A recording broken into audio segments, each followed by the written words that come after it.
Damn, Q. Baby, you did that. Yo, good morning, good afternoon, good evening, depending on where you at in the world. It's your man, Phil Fresh, live from Detroit with the Oh Yeah podcast. Of course, I'm with Mr. Oh Yeah, Detroit's #1 ambassador. Oh yeah. Yo, what's up? It's your boy Cino, aka Big Five. I'm on the Oh Yeah podcast with Mr. Oh Yeah, the #1 ambassador. Yo, what up? That was 3525, Mr. Pay Attention, aka Mr. Pizza Cat.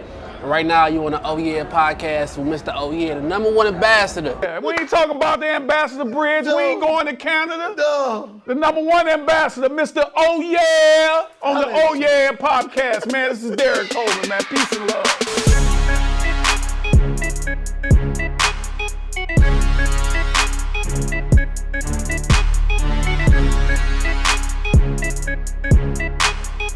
Oh yeah, holla at your boy. Document your affairs, baby.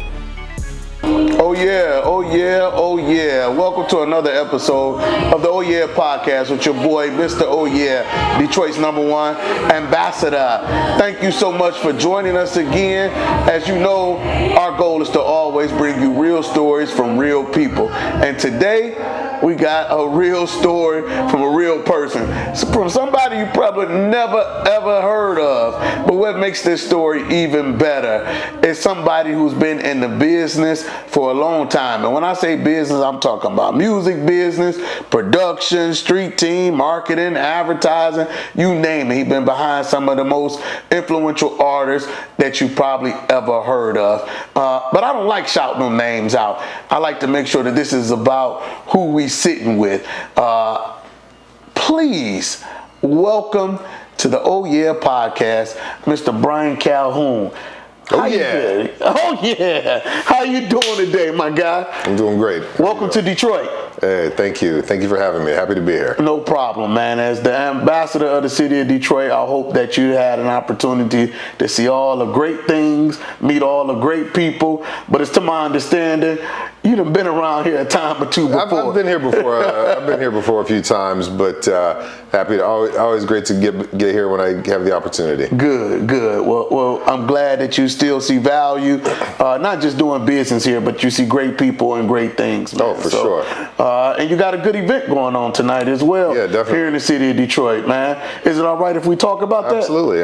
All right, good. It's a high time in the United States of America where we want everybody to understand the importance of just letting your voice being heard. So we have an event, Vote Detroit, right? Yep. Can you please tell us a little bit about it? Yeah, so I have the opportunity, the great pleasure of working with this organization called I Voted Concerts, and we have the pleasure of partnering with Headcount and the Drive Agency, and they're to help them with some shows that they're doing to encourage people to get out and vote. And so tonight here in Detroit at the Fillmore, which is where we're filming right now, we've got a show with Cash Doll, Tay B, Kerr, and R.E.B. I'm sorry.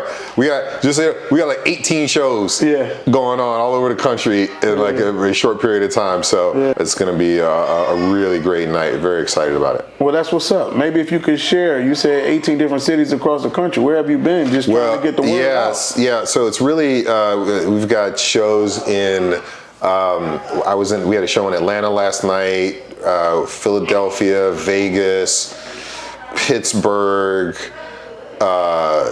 Phoenix, a couple shows in Phoenix, North Charlotte, obviously Detroit, where else? Ontario, California, outside LA.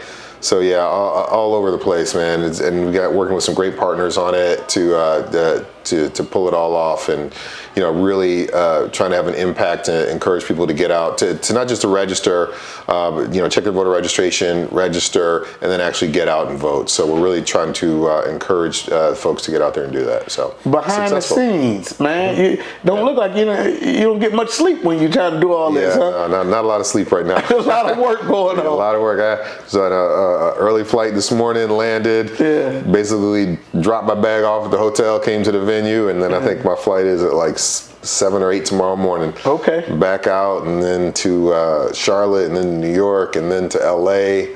in the next 4 days. So it's running around a little bit. Run around a little bit.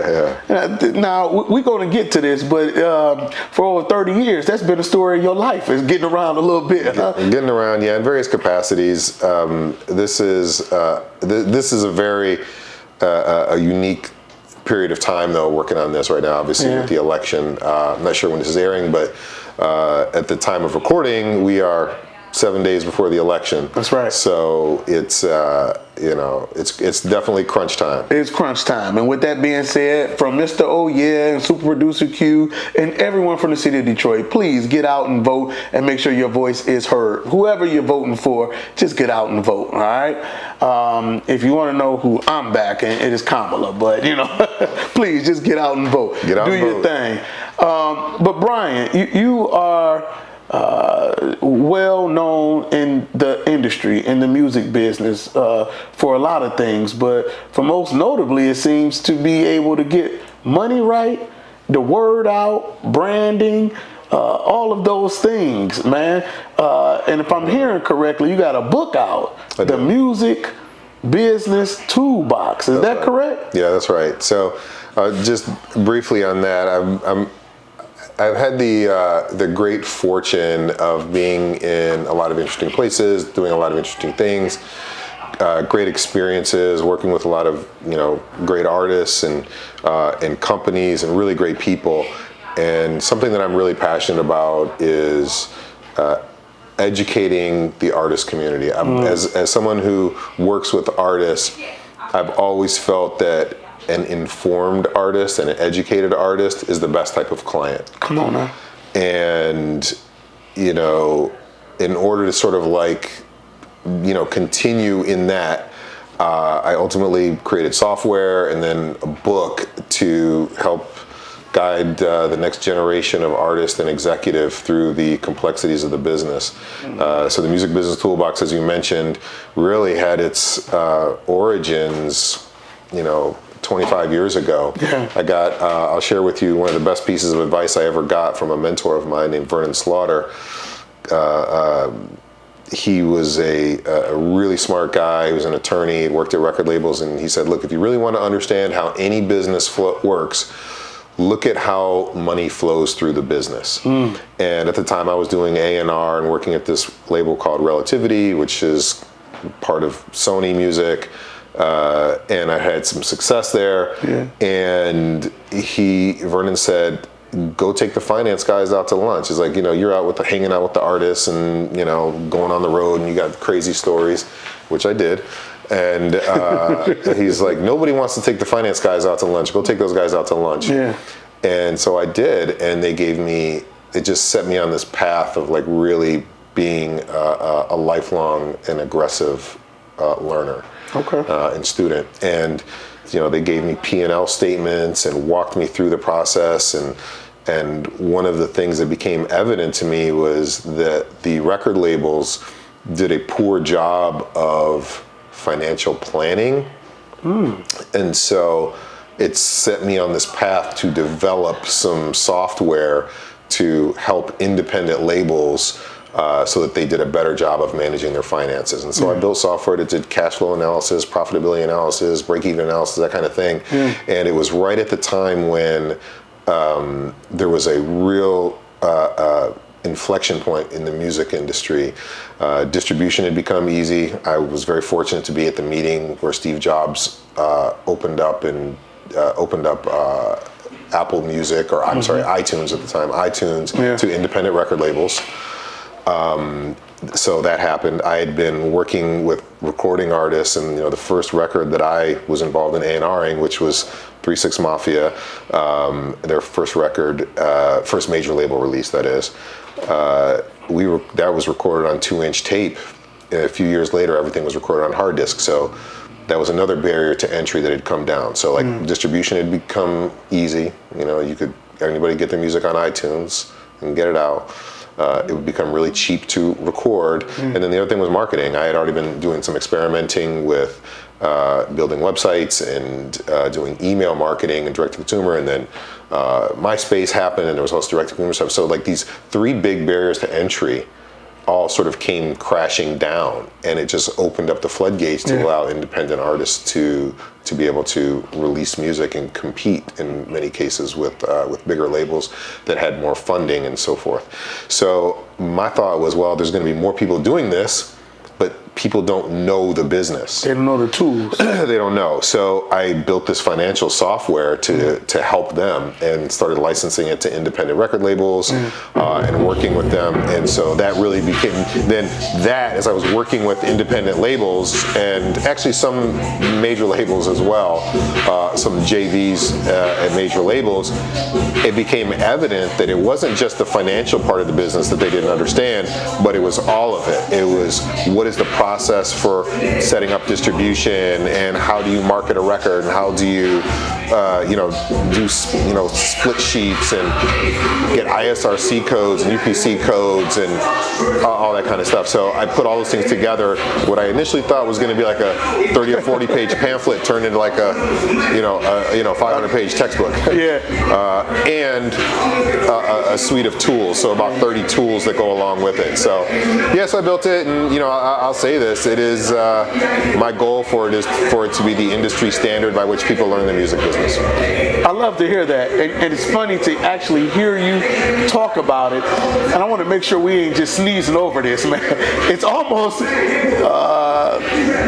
been the guiding force to independent labels throughout the culture, right? Throughout the business, and it's not just hip hop, right? Other folks have been able to take advantage of your thoughts and your way of looking at the business from a different way. So again, we don't want to sneeze over that, but I love the way that you talk about it, and I'm sure you talked about it a million times over. I'm very, very passionate about it. Look, I'm very fortunate. I work with big artists. By working with them, but they've got big budgets, right? Those are people that have the ability to pay me for access to me. That is not something that is. It's not usual. I can't replicate it for there are 150,000 new tracks released every single day, right? Wow, say that again. 150,000 new songs released every day. Every day. There's no way for me to guide everybody, right? But I spent a lot of time and energy putting it into the Music Business Toolbox so that a lot of what I know and what my friends and other executives know is in there. So it's not just what I know, but I've gone to friends who are experts in their specific area of the business. So we're in Detroit. Lamont Hayes, OG in Detroit, who I've known for many years. Come on now. He contributed very significantly to the marketing chapter on the section about radio. So you take that, and I've talked to probably 30 or 40 other experts in their specific area of expertise to contribute to the book as well. I love it. And the other part, even in my research of this, that I felt that was very, very instrumental into your story, is you look at yourself as the artist advocate. That's right. You're here to advocate for those that just don't know. They don't know what they don't know, right? That's right. Where did that passion come from? What was it about the business that got you tapped in that manner? Because in everything that I research, you don't play about that, right? And it's not just the artist. It seems like it's the production, and more importantly, the opportunity for good music to get out. Well, look, so I'll tell you, there's a very specific incident that happened that really set me on this path. Please share. It was with 3-6 Mafia. I was a young A&R guy, and I was super naive. And I remember having a conversation with some executives about the deal that they had, and it wasn't a great deal, their very first deal. And when I confronted them about it, I was like, this doesn't make sense. I was like, why would they do this deal? Right. It's not a good deal. It's not favorable to them. And they kind of shrugged it off and were like, hey, this is what they accepted. Ooh. And So I went to the guys and I talked to them, and even though I worked for the label, it wasn't right. Yeah. It didn't sit right with me, and so I talked to them. I talked to Paul and Jordan and encouraged them to get new representation, and they did, and ultimately struck a better deal. Yeah. But it just that, and I've seen lots and lots of things over the years, but that was really the thing that sort of like set me on the path of being an artist advocate. And I've had the opportunity to work with lots of big artists over the years, and I take that with me every time I walk into the room or get on the call with someone, label, publisher, a promoter, a technology provider, or whatever. How do I make sure that I'm protecting the interests of the artist, who's my client generally? And everybody don't move in that way. So salute to you, and it seems like just an honorable place that you live in, that you were willing to do that, and to make sure everybody understands that even in our audience, you said, you're talking about Juicy J and DJ Paul. I know you called them by regular names and all, but I haven't talked to him in a while, but yeah, I hear you. Yeah, but that made an intricate part into everything you've done thereafter, right? And if you could please just share what that looked like when you created the music toolbox, because in my understanding, it was a software, like internet software application for individuals to be able to really see their information in real time. Is that correct? Well, what it does is, so first there's a couple parts to it. The first part is, look, it's a book, right? It's a textbook with information and guidance on everything from recording to royalties, like all the way through the process, so that you learn how to commercially release your music, how do you have the impact that you want, how do you protect your interests, and how do you get paid. So it's all of those things in it. But in addition to the book, there are tools. It's about 30 or so tools. The main tool that I've referenced is a financial tool where it gives you the ability to create and set budgets. And so let's say you've got, $10,000 or $50,000 or $5 million, doesn't matter. Whatever your budget is, you can plug in very detailed line items in order to be able to, plan your project out, right? And say, I'm going to commit this much to this part of the business, this much to that part of the business, and it's very detailed. I'm sure. Very detailed. And so that's one of the tools. But then there's other tools in there, like there's a release schedule checklist, so all the things you need to do leading up to the release of your there's all these action items. It's like 75 different things that you need to do before your record even comes out, before your song comes out. Split sheets. There are contracts in there. There are contract builders. So like when you need to get a work for hire agreement for, say, a videographer or a photographer or a producer, there's work for hire agreements in there that you can build, and it'll generate those agreements for you. A merch tool that allows you to do an analysis. I use that now when I'm working with the artists that I work with. So unfortunately, I work with a couple of artists I work with Jill Scott in The Roots, and when I'm looking at some new merch items, it's like, hey, how much is it going to cost? What's the split for the venue or the merch provider, the cost, like all of the fees and the splits, and I can plug in these numbers and it spits out what I'm going to make or not make, Yeah. So it just makes it a lot easier to go into these things prepared. And as I do these things, I think about them because I've used them practically, like in my world. But then it's like, okay, well, I've made this. Let's make sure it's accessible and other people have the ability to use it as well. And I'll say, like, I'm fortunate there are the number of universities that use it in order. Oh, I've heard. We get into that because that's where I think it's more. What I thought was most interesting to this story is that you created this platform well over 20 years ago, right? Yeah. And then I've worked on different it's been updated over time. But now, as of the time of this recording, which is October 24, we are me and it's not me alone. It's a collection of people led by me, but we are making like very significant updates to it right now, and I'm super excited about getting the new version out, which will be really soon. One of the new tools is updated, overhauled. There's a template for creating their marketing plan, and it's really been interesting because with one of the schools I work with is Kennesaw State University. They've got the Joel Katz School of Music and Entertainment Business. Some of the courses we use different parts of the book and some of the tools, to do it. But I also use it when I'm working with my clients. Yeah, that's what I think is probably most amazing, is that you, through your own experiences, were able to identify the gaps.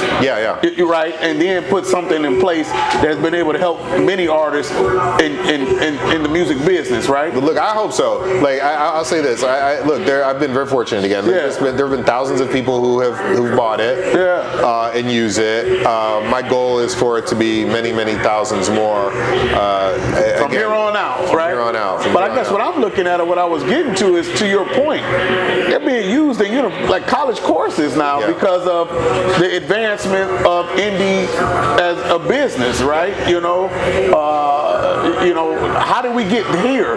You know what I mean? It wasn't just that the culture has grown, identifying the needs of business, right? I'll tell you how it happened. So I'm an alum of the University of Georgia. Oh yeah. They had a music business program. I was an executive at Sound Exchange, which is a performing rights organization that collects and distributes digital performance royalties for digital radio play for artists and sound recording copyright owners, which are record labels. So if you sing a song and it's on my record label, it gets played on digital radio stations like Sirius XM or Pandora, or simulcast from your local radio station, FM station. They're simulcast.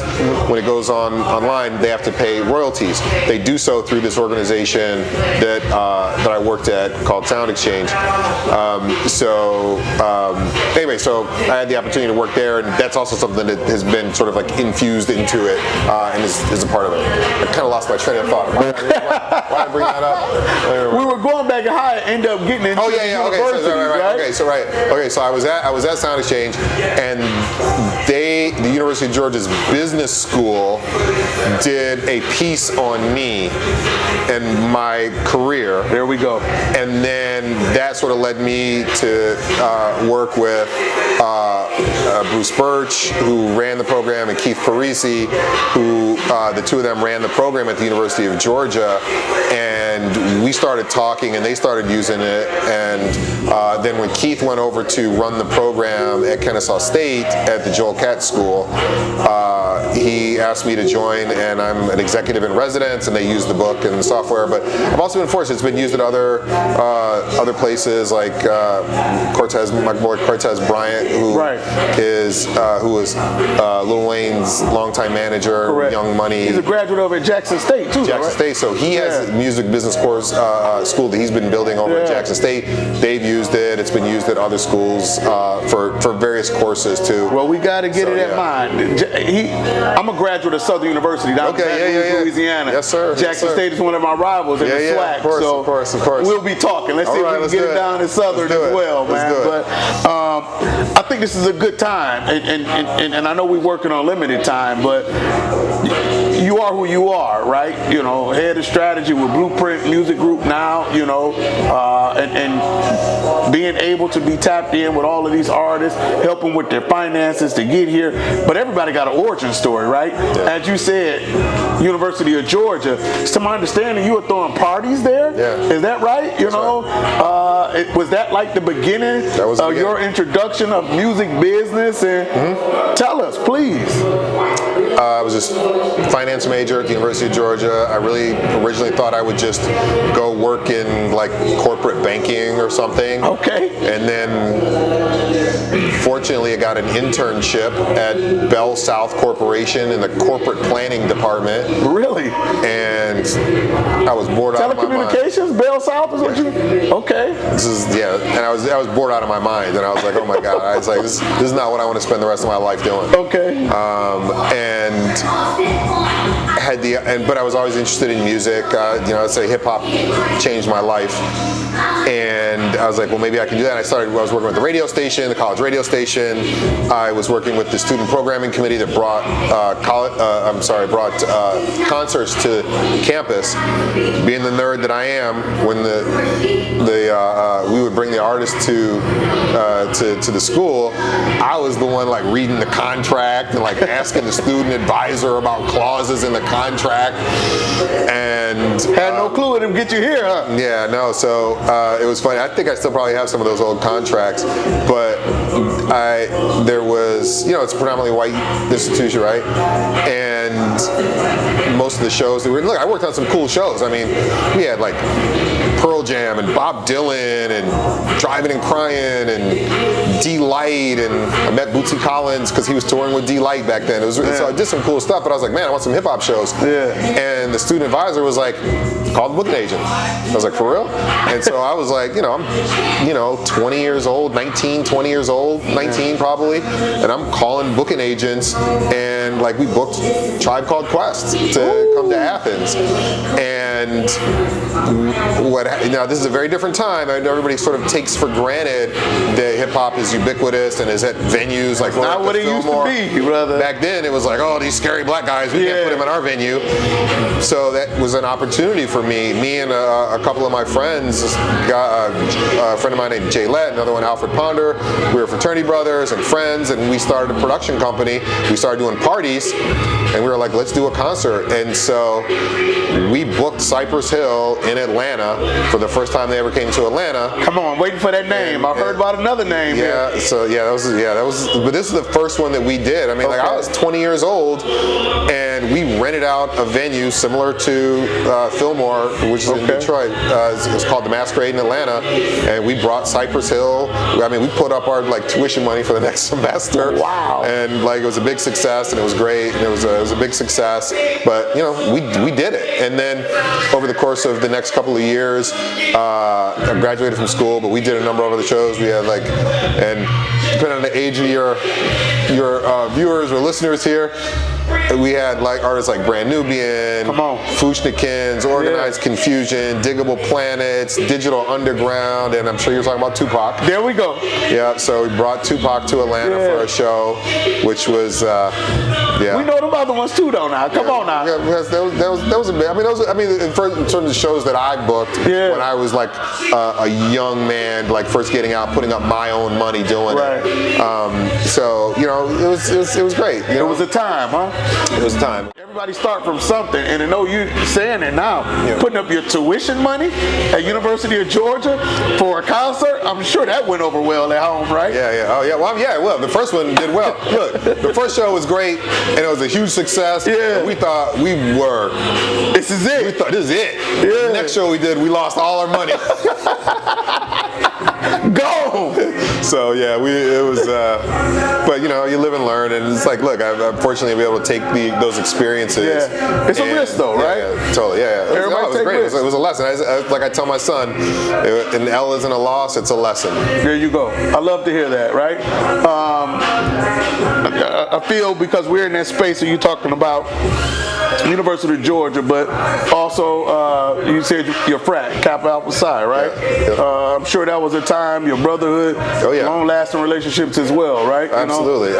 I mean, look, I learned like event production by producing step shows. Wow. Right? Like, I was 19, 20 years old, and we were producing shows with 3,000 people who would show up to our step shows. And it was a big deal, and I still can remember this moment when I was asked by the police chief at the university because we hired security, and like here I am, like 19 years old, briefing all the cops on what I expected from them at the venue. Yeah. I was like, these are grown men. Yeah. You know, like they're 30 years old. You know, when you're 19, someone who's 30, that's a full-fledged adult. And so I never forget, I was standing around in a circle and like 10 cops were listening to me and taking instruction from me. What was important? What was it's like, needed? here's what I expected, and so like those kinds of. But then the experience that I got doing that, helped a lot when I started producing the concerts. I mean, they all come together. And then I was also DJing and stuff like that too. Oh, we getting to that? Trust me, I did a little research here. Okay, I take pride in my research here. I see. But I think the essence of that at 19, having those experiences, college educated, right?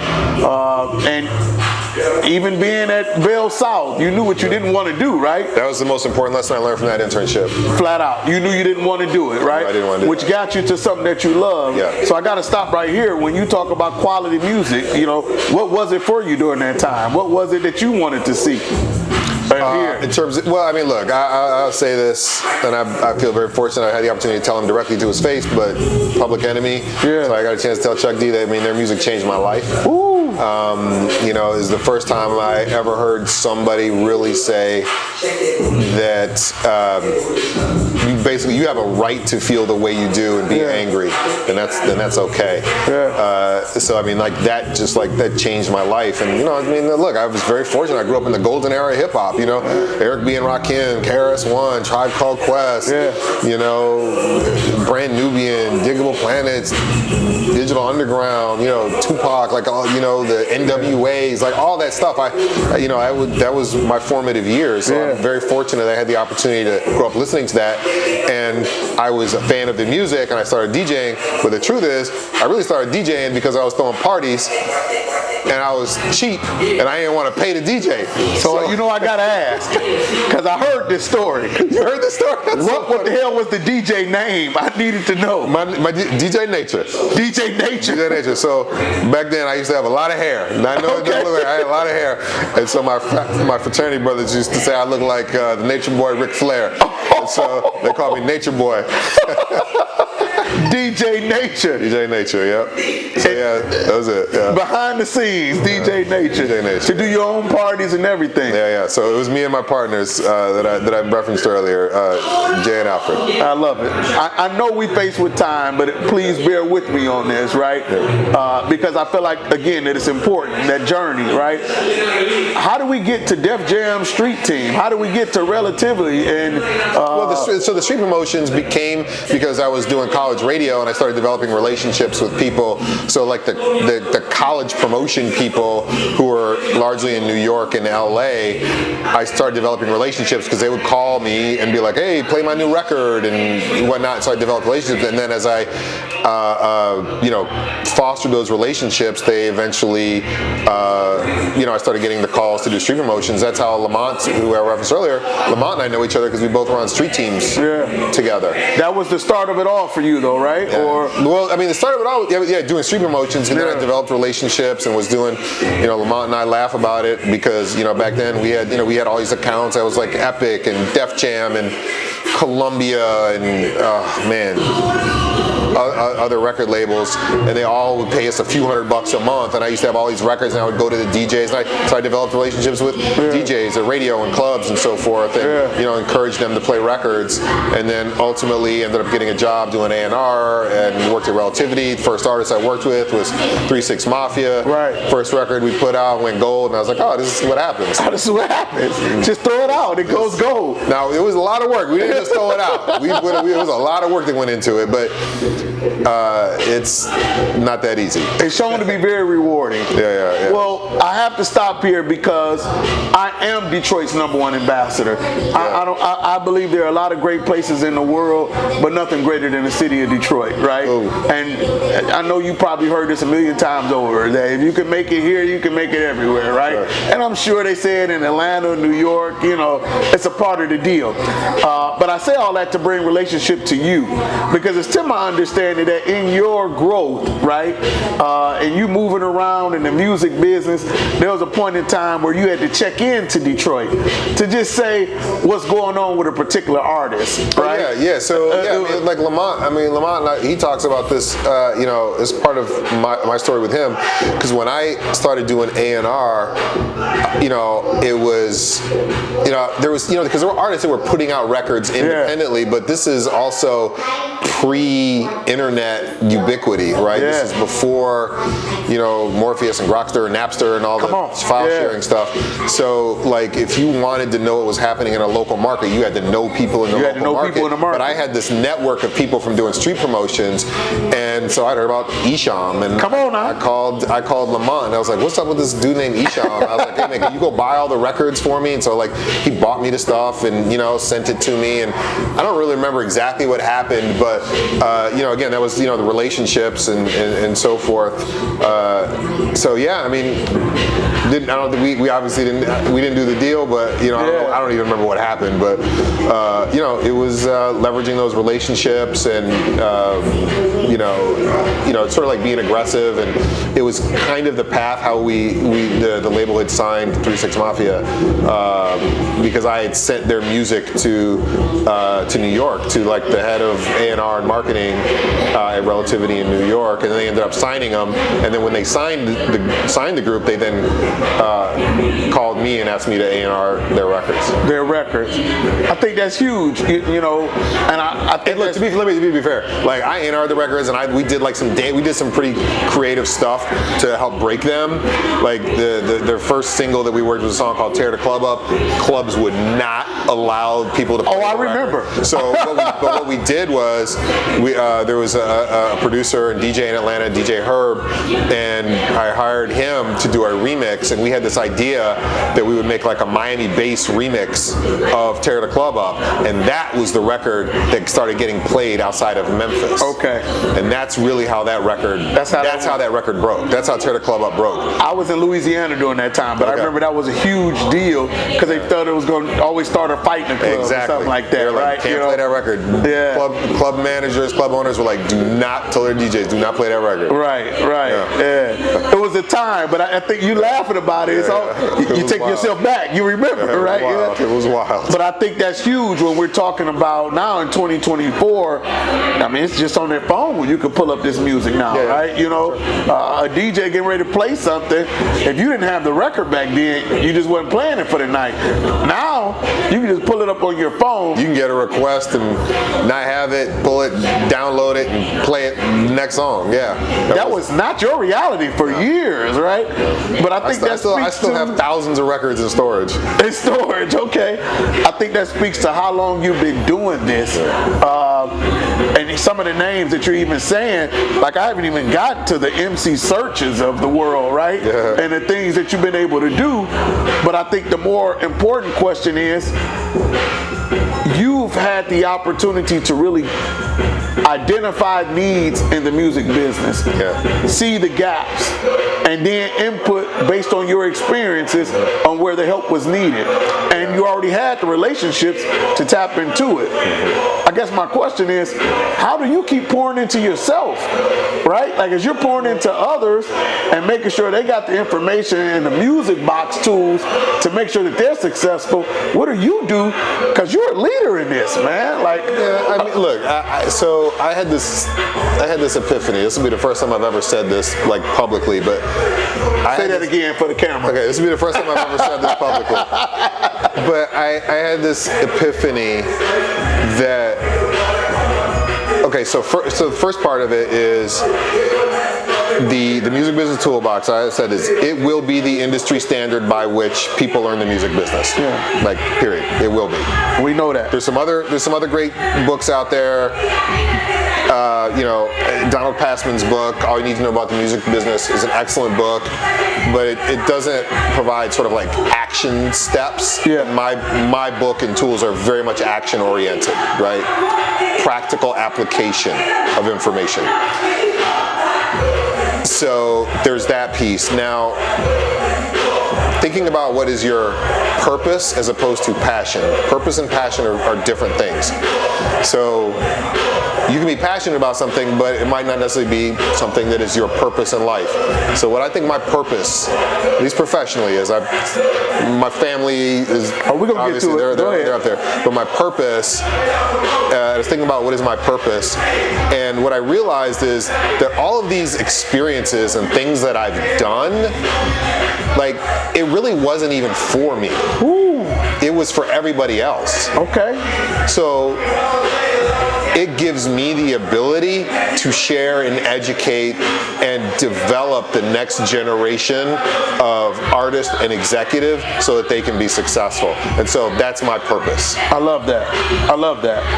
And I think it's a good time, as you say that, to just throw them names out there, right? Like we talked about who you are, what you've been able to do, but it's fair to say, and I wrote this note down that I think I'm going to hold it, actually. Let's just say this. We talked about Tupac, Cypress Hill. We haven't mentioned Lil Wayne, Kanye West, T.I., Project Pat, Gangsta Boo. Like, you've had these opportunities to be in a room with these individuals and to share with them, right, tools that was needed that was going to help them, not just in their art form, but the business, the marketing, the advertising, the brand. Look, let me tell you, my days of picking records and doing that's way behind me. That's way behind me. That's way behind me. Fair enough. That's way behind me. I stay in my lane. Okay. I feel very fortunate I've had the opportunity to work with people who the journey means something now, though. But it does. Yeah. There are other people who are better about picking records and putting this producer and that writer together with this singer. Right? Like that's not what I do. Yeah. So it is. I very much work as an extension of the artist manager, right? So I'm very much in the background. Some of the artists I don't really talk to very much. Some of them I talk to much more than others. Some of them little or never, quite frankly. But the managers, the business managers, the lawyers, those are the people that I interact with largely, and it's really about and their labels, and it's helping implement strategies to help the artists achieve their goal. I think that's important though, because, and in your lane, I'm sure you've heard this time and time again. You don't look and dress like the T.I.s of the world, the hip hop, right? But you are so much a part of this culture, right? Hey man, I always say this. Look, I'm just a nerd, right? I would say this. I'm a nerd. Yeah. In a room full of nerds. Yeah. I'm the cool guy. You're the cool guy. I'm a cool one. Okay. But in a room full of cool people, I'm just a nerd. No. So yes, and that's my lane. Truthfully, I also don't think artists want to see their business advisors. That's right.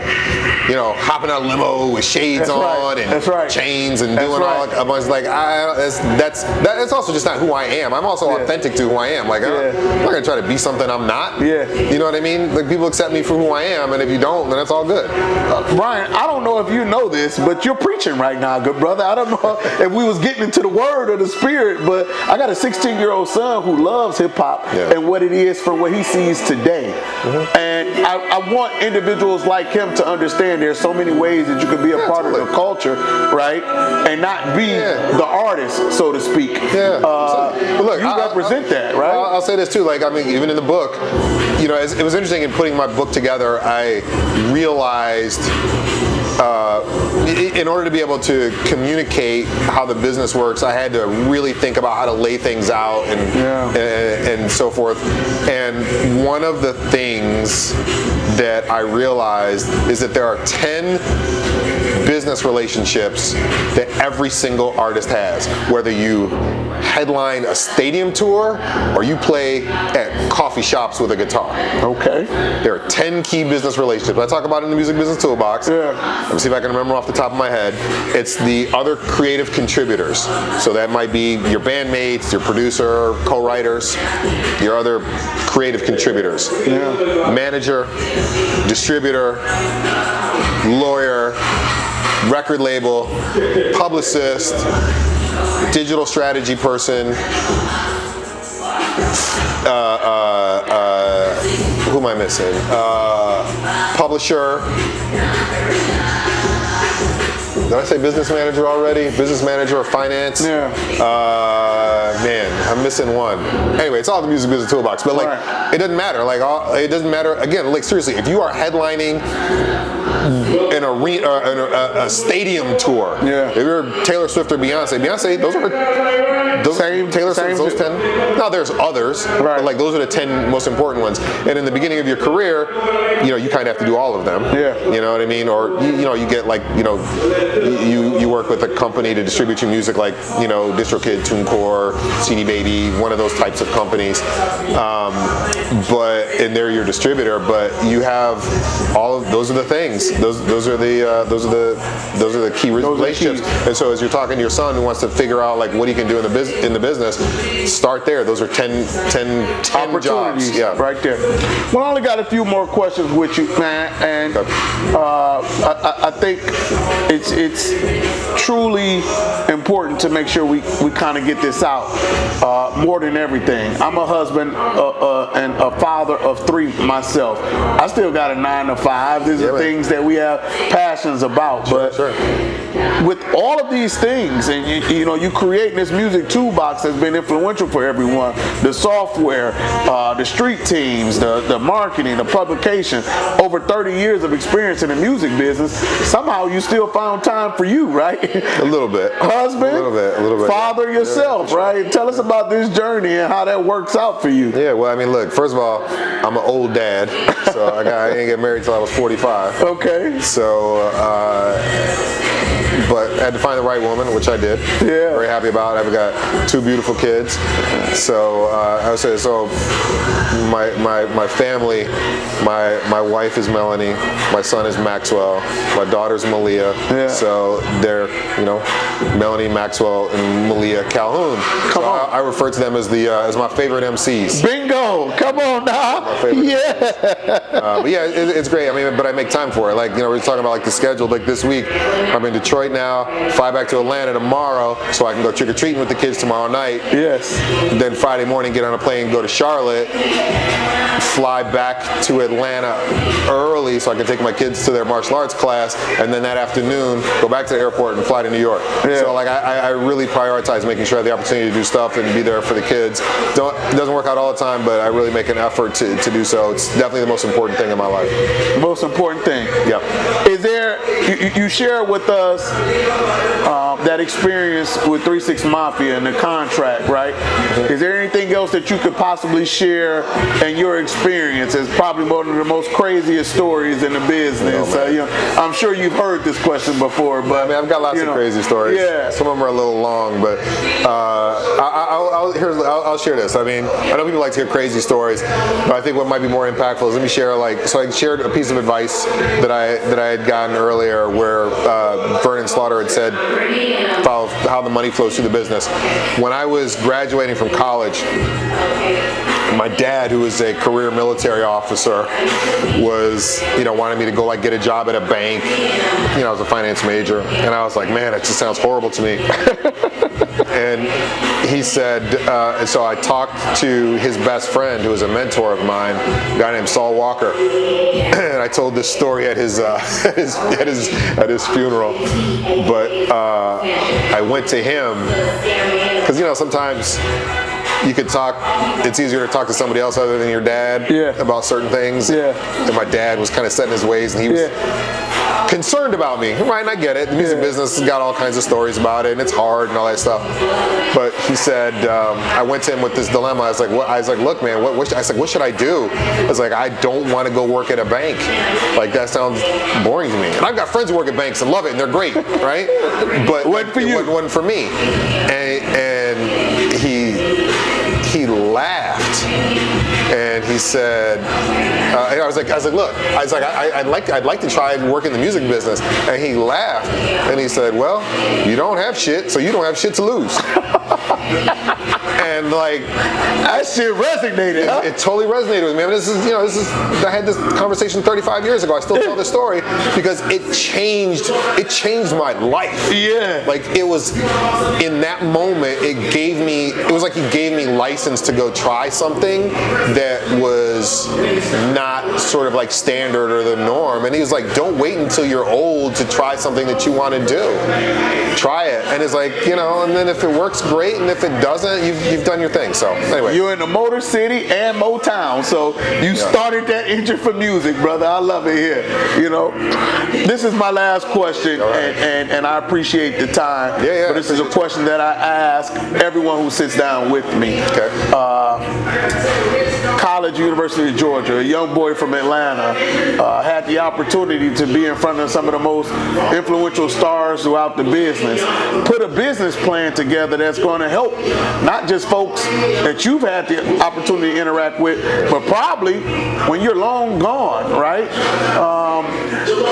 Husband, father, entrepreneur. When you look back at all these things that you've been able to do, I hear these words you keep saying. You said it 5 times already. Very fortunate, right? I like that. Yeah.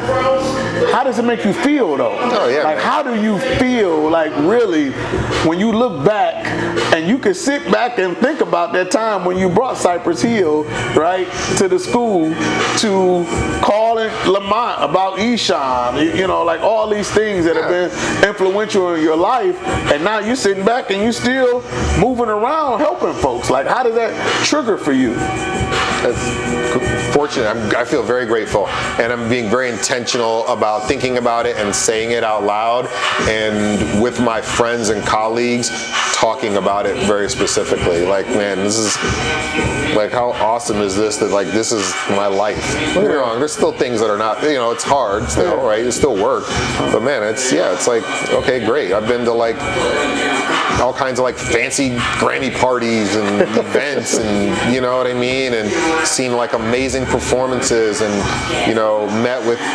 met and hung out with, and even consider like some really big celebrities who people just like their music just resonates with them. Like it's like, wow, I'm cool with that person. Like they're actually a friend, or and helping seeing things come to light, and I just feel very, very fortunate, very grateful that I have the opportunity to do it, and I'm just intentional about saying it. I love that, man. I thank you, and I hope that you remain encouraged to continue what you're doing, and sharing these stories and these experiences with other folks that look and live like us, right? Absolutely. I had even a chance to look at your Instagram and see you're happy to be in front of Questlove and Andre 3000, right? It's good to see that you're still a fan of good music. Oh yeah. The culture. I'm a fan first. There you go. I love it, man. And welcome to Detroit again. Thank you, brother. Thank you so much for being here and everything. Thanks for having me, man. No problem. Oh yeah, podcast. Oh yeah. There you go. Catch us on the next one. Please like, share, subscribe, and go check out Bryan Calhoun on everything, man. And check us out again, the Oh Yeah Podcast. Your boy, Mr. Oh Yeah, Detroit's #1 ambassador.